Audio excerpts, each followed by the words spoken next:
Sampah plastik mengapung di pantai sekitar kita.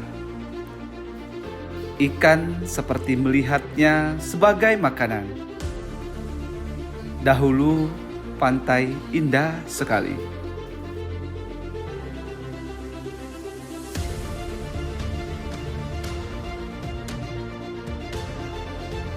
Bangau yang kelaparan mencari makanan di antara sampah yang tersangkut di pinggir pantai. Sampah ini terbawa ke bibir pantai sekitar rumah-rumah kita. Namun, habitat ikan pada regenerasi sebagai perairan sekitar kita sudah dijajah sampah.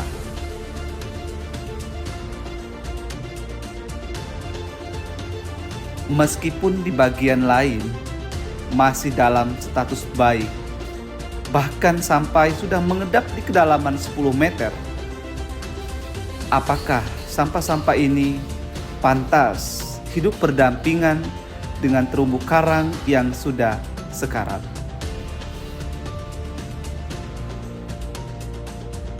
Lalu setiap awal tahun, sampah di sekitar laut kita semakin bertambah.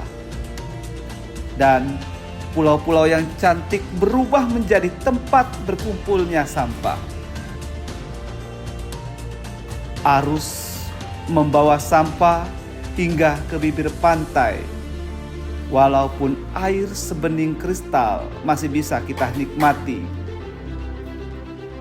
Mendekati wilayah populasi manusia dan hiruk-pikuk perairan yang keruh ini berada di dekat kita. Saya hampir saja tidak bisa melihat di sekitar kita. Pulau tak berpenghuni ini jadi pulau sampah. Akibat ulah tidak bertanggung jawab membuat sampah sembarangan.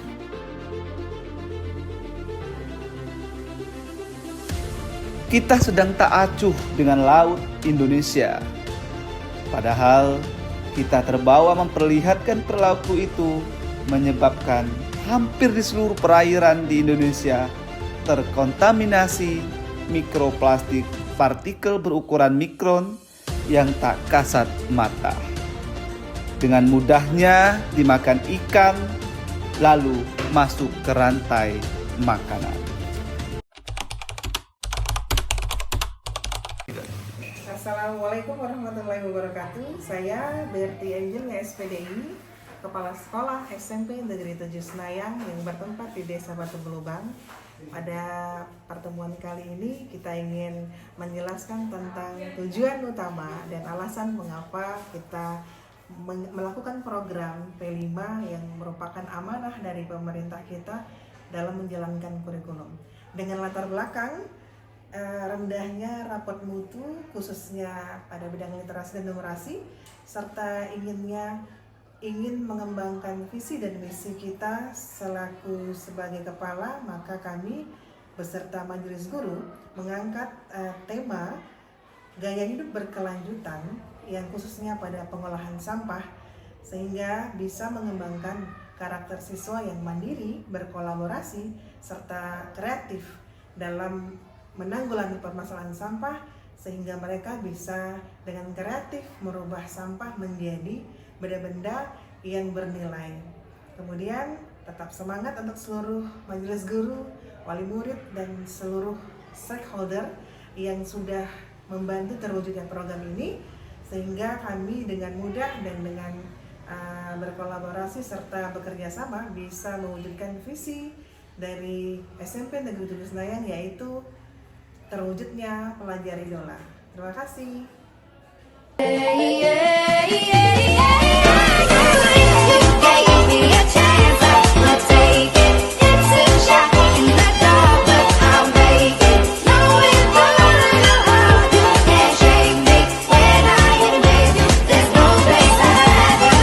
Assalamualaikum warahmatullahi wabarakatuh. Perkenalkan, saya Harizon. Saya di sini sebagai guru sekaligus dipercaya sebagai koordinator P5 di SMP Negeri 7 Senayang. Nah, pada kesempatan kali ini saya ingin berbagi tentang pengelolaan P5 yang ada di sekolah kami terkait dengan pada temanya yaitu hidup berkelanjutan. Bapak dan Ibu, di hidup berkelanjutan ini subtema yang kami pilih yaitu adalah tentang pengelolaan sampah. Nah, sebenarnya ada banyak sekali tahapan-tahapan yang kami lakukan, proses ini yang kami lakukan.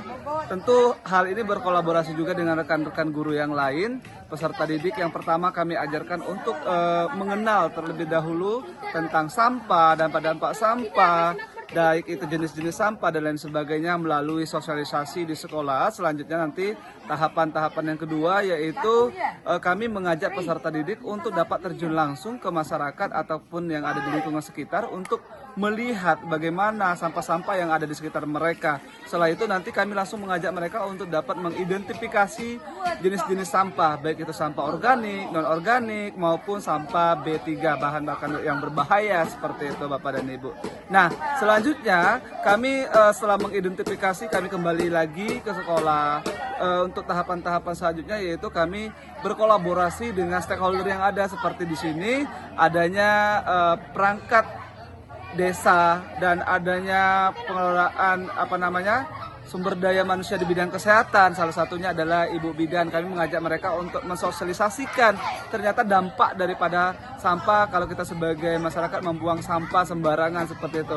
Dan itu semuanya sudah dilalui. Selanjutnya pada hari ini kami mengajak peserta didik untuk memberikan pembelajaran kepada mereka bahwa ternyata dalam sampah-sampah itu dapat diatasi dengan cara pengelolaan sampah. Namun sebelum mengelola sampah itu menjadi bahan yang berguna seperti pupuk organik maupun dari sampah plastik dijadikan sebagai bahan karya, nah kami melihat bahwa hal-hal seperti ini harus dibuat terlebih dahulu adalah tempat pembuangan sampah yaitu melalui tong sampah. Nah, pada kesempatan hari ini Bapak dan Ibu bisa lihat di sini kami sudah membagi beberapa kelompok untuk mereka berkolaborasi, bekerja sama dalam membuat tong sampah. Dimulai dari mereka menyiapkan bahan, mereka melaksanakan pembuatannya, dan terakhir nanti mungkin di tahapan selanjutnya yaitu kami akan mengelola sampah secara langsung bersama peserta didik. Nah, itu adalah gambaran kecil tentang proyek P5. Ternyata di P5 yang kami jalankan di SMP Negeri 7 Senayang itu adalah bukan produk produk akhir yang kami nilai Bapak dan Ibu, tetapi di sini adalah prosesnya, dimensi dan sub elemen apa yang harus kami berikan kepada peserta didik seperti itu. Seperti misalnya akhlak mereka kepada alam, kolaborasi mereka, kerjasama mereka. Proses-proses itulah yang seharusnya selalu kami tanamkan kepada peserta didik agar mereka memiliki kompetensi sesuai dengan profil pelajar Pancasila. Nah, itu saja Bapak dan Ibu gambaran yang dapat saya sampaikan. Terima kasih. Assalamualaikum warahmatullahi wabarakatuh. Ya Pak, boleh wawancara sedikit Pak? Boleh ya. Nah, bagaimana Pak? Ini kegiatan apa nih yang dilakukan di SMP Negeri 7 Senayang Pak? Ini kegiatan untuk pengelompokan sampah. Jadi sampah itu nanti akan dikelompokkan kepada 3 kelompok. Ada sampah organik yang berasal dari makhluk hidup, ada sampah anorganik yang bukan berasal dari makhluk hidup, dan yang ketiga nanti sampah B3, bahan-bahan berbahaya. Jadi ini anak membuatkan tempat untuk kerangka untuk meletakkan setiap tong sampah sesuai dengan klasifikasi atau pengelompokan sampah yang 3 kelompok tadi.